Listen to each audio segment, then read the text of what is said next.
MA final में आज अपन पढ़ेंगे जयशंकर प्रसाद की कामायनी का चिंता सर्ग। प्रसाद की कामायनी क्योंकि प्रलय कथा पर आधारित है और इसमें प्रकृति कुपित हो जाती है देवताओं से और उसके कारण प्रलय आ जाती है, उसी का यहाँ वर्णन है। तो जयशंकर प्रसाद की कामायनी के हमने कुछ पद कल के वीडियो में किए थे।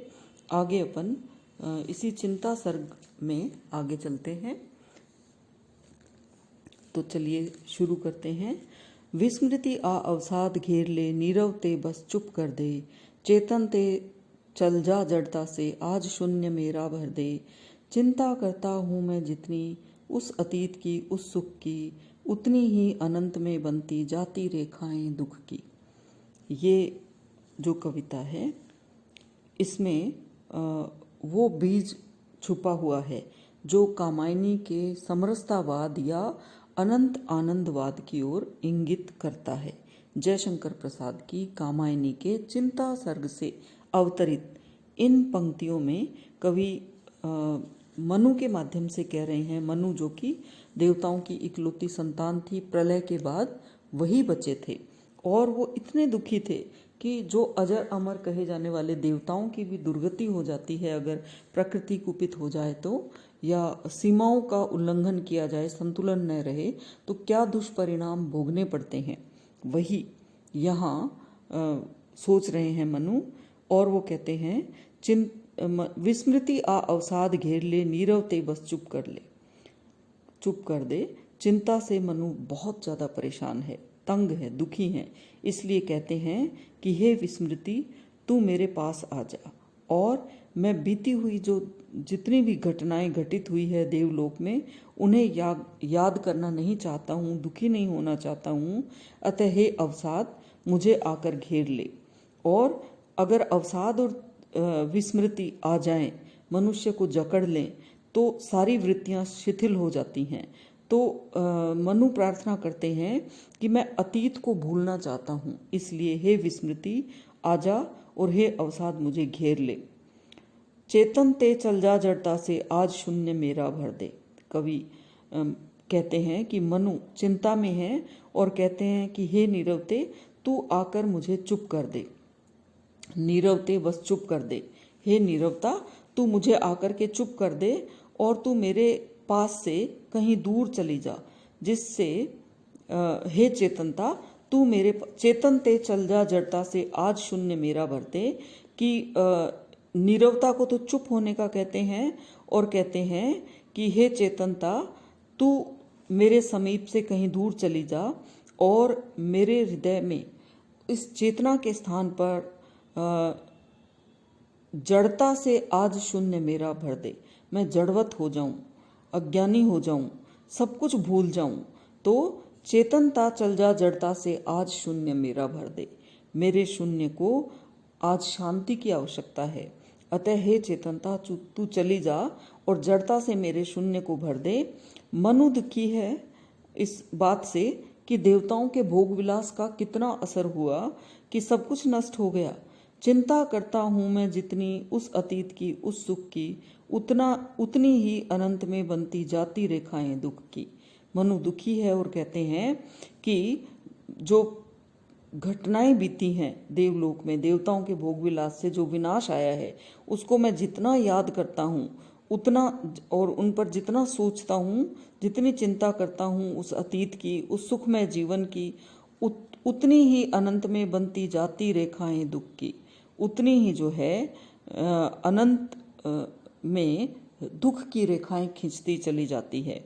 अर्थात मनु कहते हैं कि जब व्यक्ति जितना चिंतन करेगा उतना दुखी होगा, तो वैसे ही मनु के हृदय में अनंत दुख की रेखाएं खींचती चली जाती है और अतीत की स्मृतियां जो है वो मनु के दुख को और बढ़ाती है। तो आप देखिए यहाँ पर जो पहला छंद है उसमें इस पूरे काव्य का उद्देश्य जो है, कामायनी का उद्देश्य है, मुख्य कार्य है आनंदवाद की स्थापना करना, अनंत आनंदवाद की स्थापना करना। और व्यक्ति जब शून्य में जाना चाहता है, जब बुरी घटनाएं, अच्छी घटनाएं किसी को भी याद नहीं करना चाहता और आध्यात्म की एक ऐसी अवस्था में जाना चाहता है जहाँ वो कुछ भी ऐसी स्थिति में ना हो कुछ याद रहे। तो यहाँ आनंद की स्थिति मनु चाहते हैं। हमारी आत्मा क्या चाहती है? दुखों से दूर रहना, यानी शांति चाहती है, वही मनु चाहते हैं। प्रकृति रही दुर्जय पराजित, हम सब थे भूले मद में, भोले थे हाँ तिरते केवल सब विलासिता के नद में, वे सब डूबे डूबा उनका विभव बन गया पारावार, उमड़ रहा था देव सुखों पर दुख जलधि का नाद अपार। देखिए कितनी सुंदर बात कही है जयशंकर प्रसाद ने। मनु चिंता कर रहे हैं और सोच रहे हैं कि प्रकृति तो अजय है, प्रकृति रही दुर्जय पराजित, हम सब थे भूले मद में। देवता चाहे थे चाहे मनुष्य, किसी की कोई औकात नहीं है प्रकृति के सामने। प्रकृति तो अजय रही और अपार शक्ति देने वाले देवता लोग जो है लोगों को शक्ति देते हैं और शक्ति के मद में भूले हुए थे सब कुछ, उनके पास तो सारी शक्तियां हैं, वो पराजित हो गए और वो प्रकृति को जीत लेना चाहते थे, लेकिन वो सारे के सारे क्या हुए? नष्ट हो गए। तो प्रकृति क्या है? देवताओं से भी ऊपर है। तो प्रकृति दुर्जय रही और मनुष्य जो देवता थे वो पराजित हो गए। हम सब मदों में भूले हुए थे, नशे में चूर थे, भोले थे हाँ तिरते केवल सब विलासिता के नद में। सारे देवता जो थे वो भोले थे या भूल चुके थे ये बात कि प्रकृति सबसे ऊपर है। वो केवल तिरते थे केवल सब अपनी विलासिता के नद में, सब जो है भोग विलास की नदियों में तैरा करते थे। आनंद उनके लिए सबसे ऊपर था, प्रकृति को वो भूल गए थे। ये उनकी नासमझी थी। वे केवल विलासिता की नदियों में तैरते थे, समुद्र में तैरते थे। आमोद प्रमोद में लीन रहने के अतिरिक्त अन्य बातों की ओर उनका ध्यान ही नहीं जा रहा था। वे सब डूबे डूबा उनका विभव बन गया पारावार। वो सारे के सारे तो डूबे और उनका सारा वैभव जो था, अपार वैभव था, वो सब समुद्र में तब्दील हो गया। सभी नष्ट हो गए, उनका वैभव समाप्त हो गया और उनका वैभव ही असीम सागर के रूप में परिवर्तित हो गया। उमड़ रहा था देव सुखों पर दुख जलधि का नाद अपार। जो देवताओं के सुख थे उनके ऊपर जो है दुख रूपी समुद्र का घर घर नाद बह रहा था। अपार नाद जो है, भीषण रव जो है प्रकृति के विनाश का, वो उनके सुखों के ऊपर भारी पड़ गया। अर्थात आज दुख का विशाल और भयंकर आवाज करता हुआ समुद्र देवताओं के सुखों के ऊपर बहुत बुरी तरह से उमड़ रहा था। जल प्लावन में देवताओं का सर्वस्व नष्ट हो गया और वह भयंकर महोदधि मानो उनके सुखों का ही परिवर्तित रूप बन करके आ गया। यहाँ विलासिता के मद है ना, ये रूपक हो गया।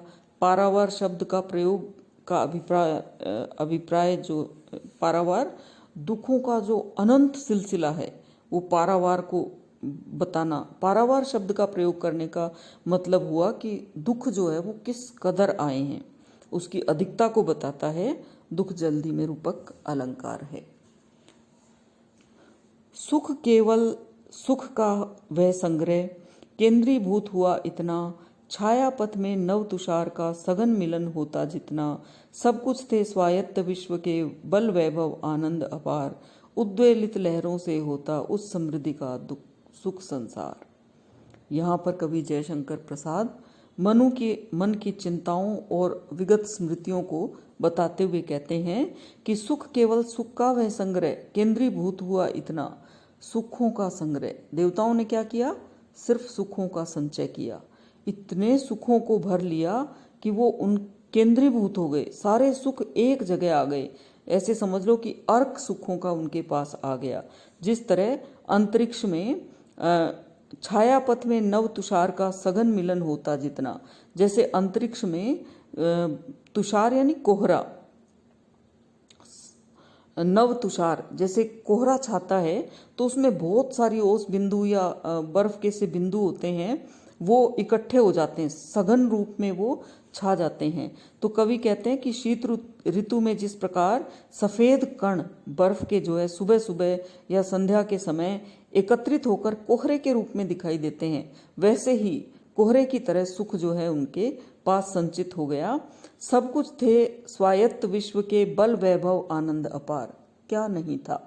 देवताओं के पास तो सब कुछ था, वो स्वायत्त थे, उन पर किसी का शासन नहीं था, उनके अधीन था सब कुछ, और बल वैभव आनंद सब उनके पास था, वो सबके अधिष्ठाता थे, बल्कि दुनिया को दिया करते थे। उद्वेलित लहरों से होता उस समृद्धि का सुख संचार, और बल वैभव इतना सुख समुद्र की उछलती लहरों के समान संचरित होता रहता था, उद्वेलित होता रहता था। सुखों का जो संचार था, समुद्र में जैसे लहरें उठती है, उद्वेलित होता है समुद्र, वैसे ही सुखों का, वैभव का उनके पास इतना जबरदस्त प्रवाह था।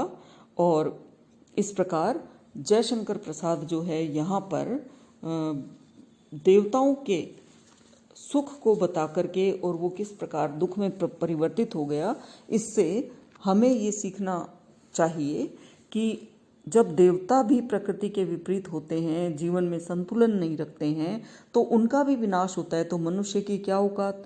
तो हमें अपने सुख और दुख में समान अनुभव करना चाहिए। बहुत अतिशय सुख जो है वो भी दुखों का कारण होते हैं, अतिशय दुख भी दुखों का कारण। तो दुख और सुख जो है वो समानांतर रहे, उनका संतुलन रहे। तो धन्यवाद बच्चों। कल अपन दूसरे पदों की व्याख्या करेंगे।